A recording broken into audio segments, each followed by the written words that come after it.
Alright, good morning mga kaibigan. Nandito po ako ngayon upang pakinggan natin yung mga nangyayari sa Senate hearing. Ano po? Ako, kung nais nating isipin, sabi nila na halos lahat ng mga extreme media hindi makapagpakita sa kanilang mga lalong-lalo na kung contradict sa ating bayan, sa ating bansa. Nag-coverage sila ng yung bago sila lumabas ng Senate hearing at sinalubong sila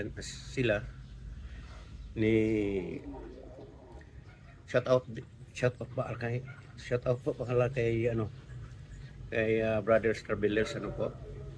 At nandami yung mga extreme media nga nagapunta doon at pakinggan nila yung mga talumpati na ni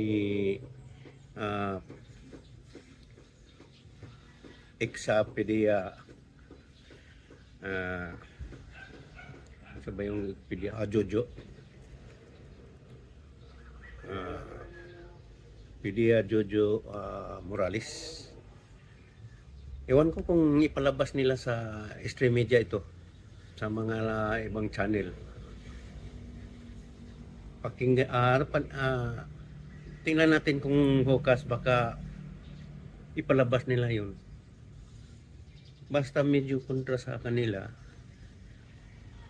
kontra ng administrasyon, hindi nila talagang ipalabas yan. Lalong-lalo na sa mga Channel 5, GMA, UNTV, yan, talaga hindi palabas yan siguro.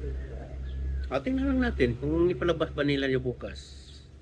At shout out din kay Brother Starbellers na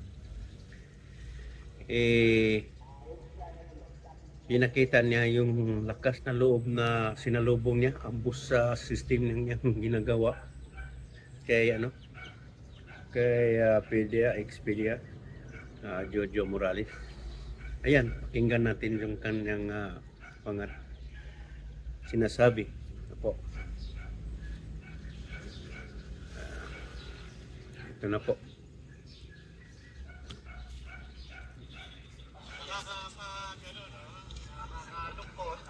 At yung itong si alias Picoy, sa halip na magsabi ng totoo kung sino yung mga nasa likod niya, ay talagang nagpakita na talagang parang kinikikoy niya yung investigation. Pero yung ipinapakita niya na yun, hindi talaga tayo naniniwala. Gawa ng yung kanyang mga pinitiwang pananilita ay talagang yun ay sa puso ko talagang tumanim yun, no? Lalo na yung banta na ako ay mapapatay itong administrasyong Marcos. Kaya hindi ako naniniwala na ito ay gawa-gawa lang sapagkat yung kanyang pananalita ay talagang napaka-spontaneous. Pero ito, no? At hindi lang po yun, yung naging conversation niya doon sa aking kaibigan dahil nung pinapalo up niya ni Picoy, yung aking kaibigan na si Ronnie Enriquez, ay tinatanong kung meron na akong desisyon patungkol doon sa pananahimik ko. Nagbiro pa nga ako, sabi kasi sa akin, kung ano raw ang gusto ko, ibibigay naman. Kaya nagbiro ako na kung gusto nyo, loto. Sabi kong ganun. At yun naman, ang tugon sa akin na, sige, paparating. Paparating daw. Pati yun daw ang inaantay itong si Lam, yung isang Lam, pero binawi ko rin agad yun. At sabi ko, hindi. Sabi ko, at naumpisahan ko na to na mag-testify dito sa sa Senate hearing. Sir, follow-up question lang, sir. Ano po masasabi niyo, sir, na nagtuon po sa paninira po sa pagkatao po niyo ito pong investigasyon instead na malaman ang katotohanan? Alam niyo, matalino naman ang taong bayan, ano? At Yan. malinaw naman yung mensahe na talagang dinadivert lang yung Tumalsik yung issue. mga At yung makikita nyo naman, ano, palay irrelevant naman yung mga Nandyan yung, mga bibili sinasabi doon sa din. issue. Kaya yung kaya TV. wala talagang ano pa rin, ano? Kaya doon pa rin sa Channel 5. ano, no, sa nangyari, no? Kagaya yung pagsasabi ng PIDEA na wala daw, di umano doon sa Yun record. naman, Talagang sinasabi wala ko, talaga kung sa record. ipalabas ba yan nila Dahil bukas? hindi nga natuloy. Pinigilan. Pinigilan. Kaya ito, sa akin lang, ano, nakapako lamang yung aking personal na kaalaman doon sa sinabi ng confidential informant. Ito yung pagpapakita niya ng 5 litrato. Na itong nasa litrato, si politician Bongbong Marcos na sumisinghot ng white powdery substance.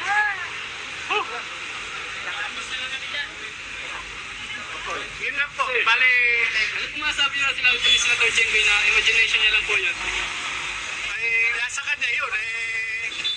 Nasa paniniwala niya. Gagala ko na lang yung opinion niya.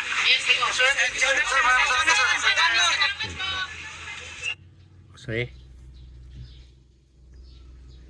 maliban yan gusto po natin yung sa akin nga na opinion. Ako'y naawa sa sitwasyon kay PDEA agent na si Jojo Morales. Sana kung matulungan natin ito. Gaya din ni General Macanas, sinabi niya na kung sana kung meron kayo na extra dyan na mga financial, tulungan naman natin si Agent PDEA Jojo. Maliban yan dito, gusto pa natin pakinggan yung mga sinasabi ni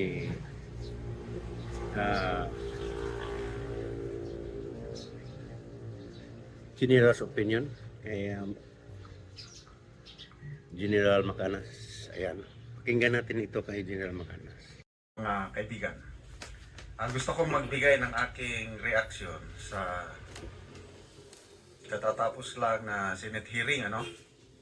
Dalawa ang aking topiko dyan, yung grabing pang sira nila, tinuloy nila ang paninira sa kredibilidad ni Agent Morales. Then pangalawa, yung si alias Picoy na gumawa ng kwentong barbero. Nako, lumabas na ang sinasabing professional liar. Okay? So unahin natin yung paninira kay Morales. Mayroon akong isang kaibigan na nanood din sa hearing. Sabi niya, grabe po ang hearing today. Klaro na pinagtulungan na gibain ang kredibilidad ni Morales. Maka-high blood talaga. I have been listening. So, kumusta po kayo? Nakayanan nyo ba yung stress? Kasi kung nasa panig ka talaga ng katotohanan, gusto mong lumabas ng katotohanan, talagang manunod ka, size up mo ang sitwasyon at malalaman mo sino ang nagsasabi na to. And to me, itong si Morales, there's no doubt in my mind. Wala akong alinlangan. Sa McSaver's Cheeseburger Meal, Totoo yung sinasabi niya. Kaya ako, ang laking pasalamat ko kay Morales. Ngayon, kung sino yung nagsasabi ng totoo, sinisira nila ang kredibilidad. Talaga I can relate dito sa aking kaibigan na maka-high blood. So, hindi niya tinuloy ang panunood. But to me, tinuloy ko lang. Kasi, ako naranasan ko rin yan. Yung sinisira din ako. alam ko yung katotohanan. Baliwala sa akin. Ganon ang kay Morales, cool na cool lang siya kahit anong gawing paninira sa kanya. Yung composure niya sa Senate, ang ganda pa rin yung masagot niya. Hindi siya nadidistract. Ang galing talaga itong si Morales. Okay, dagdag na aking kaibigan. Sir, what comes next? Praying here, sana hindi aarestuhin si Morales. Alam mo na, pag nasa loob siya, pwede kung anong mangyari sa kanya. Ano ba ang maitutulong ng taong bayan sa kanya? Well, hindi naman siya basta-basta arestuhin kahit Senado kasi nandun si Senator Bato. Ang problema pa, ito na lumabas na. Yung succeeding days or years sa buhay ni Morales, mahirap na. Kaya ang sagot ko dito sa aking kaibigan, anong may tutulong ng taong bayan kay Morales? Sabi ko, prayers and financial support. Ako, naghahanda na ako, konting amount lang na pwedeng maipadala kay Agent Morales. Kailangan niya. Nabanggit yan ni Marlica, nanawagan na ng tulong si Marlica sa kanyang mga followers. So maganda, kahit kaunti-kunti lang yung may kakayanan, ha? But all of us can pray for Agent Morales. Kailangan niya ang ating mga dasal. Ako kahapon, napanood ko yung 10 years ago, yung interview ni Morales sa JB7. Grabe. Ang tapang niya, I think first time na makakita ko ng empleyado sa gobyerno na nagre-reklamo against sa kanyang hepe sa PDA na may laman, General Cactac, na bakit nyo kami pinipigilan na huliin ang mga malalaking drug lords? Yun ang reklamo niya. Active pa siya as PDEA agent noon, lumabas na siya sa media. Kaya noon, believe na believe ang mainstream media kay Morales. Panoorin nyo yung interview ni Susan Enriquez sa kanya. Grabe. May paninindigan, may prinsipyo talaga itong Morales na ito. He is one of a kind. Kaya kahit ano pang gawin nilang paninira, tawagin man nila na professional liar, opinion lang nila yun. Tawagin man nilang joke box, opinion lang nila yun. But ang taong bayan, tayo po na nanonood, may kanya-kanya tayong pasya. At ako, nagpasya na ako na talaga matino ang pagkatao ni Agent Morales. Sana makadaupang palad ko siya one day. Makausap, ma-inspire sa ginagawa niya. Nakita ko yung pagmamahal niya sa bayan eh. Even paglabas niya sa PDEA nung natanggal na siya, itinuloy niya yung may grupo siya, anti-drug advocate. Galit siya talaga sa droga. Sana ito sanang nagtrabaho kay PRRD nung panahon ni PRRD. Ang dami sanang nagawa. Bakit ngayon lang lumutang? That gives the next point na hindi niya kagustuhan ito eh. Na drug, na nakaladkad lang siya sa ganitong sitwasyon. At sabi nga ni Marlica, ako ang punot dulo nito, sabi niya, na nakaladkad si Morales. Ay, walang kinalaman si Morales dito eh. Biktima siya. Ngayon, sinasabi pa siya na siya daw ang nag-leak ng mga documents. Okay, punta tayo sa next point, yung alias Picoy. Nako, kahit ako, magagalit ako. Wala na, pumutok ng galit ni Senator Bato. Kasi, sabi ni alias Picoy, yung recorded na conversation ni alias Picoy o Eric Santiago between kay Romy Enriquez, gawa-gawa, kwento lang daw yun para lang makarating siya sa Senado at maipresent yung dokumento. Yun na yung opinion ko lang ito. Yun na yung professional liar. Kasi bakit ka kukuha ng national attention, gagawa ng kwentong barbero para mapunta ng Senado mag-present ng dokumento na anytime pwede mo mang isubmit yung dokumento yun sa mainstream media, pwede mo ipakita yun na hindi ka nagagawa-gawa ng kwentong barbero. To me, yun na yung ano, ang bobola na yun. At pansin nyo, sasalita yung alias Picoy, kinakabahan. Sabi niya, hindi daw siya sanay sa ganong mga sitwasyon. Nambobola siya. Kung totoong nambobola lang siya, dapat relax lang siya. Kaya lang nakita ko kinakabahan sa kanyang sinasabi. Humihingi ng patawad kay James Kumar, humihingi ng patawad kay Ron Enriquez.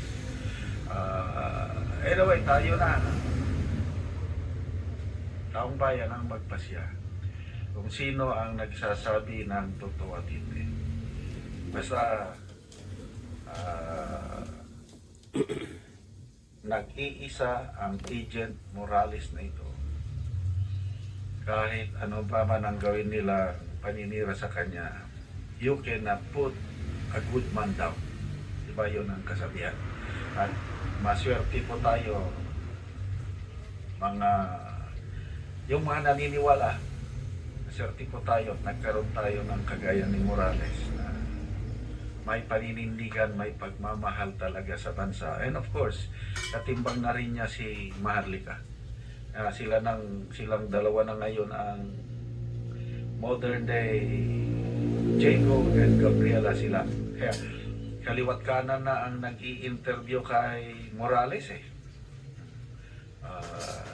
kanina nakita ko, in-interview siya ni Atty. Roque. Kaya lang, kapansin-pansin, wala nang mainstream media na nag-i-interview sa kanya. Hindi katulad noong 2013, 2014, nung una siyang nagpasabog. Ako, nasabi na ni Morales yan, kaliwat kanan ang interview niya. So isa pa lang ang napapanood kong interview niya, yung ano pa lang, yung GMA, search ko pa yung interview niya sa TV5 ba yun, ABS-CBN, kasi pinagkaguluhan siya ng mainstream media noong panahon yun. Ngayon, nakakapagtaka na napakatahimik ang mainstream media. Bakit kaya? Kaya na, ipaubaya ko na sa inyo ang kasagutan. Bakit walang nag-i-interview na mainstream media kay Morales ngayon? Mabuhay ka, Agent Morales.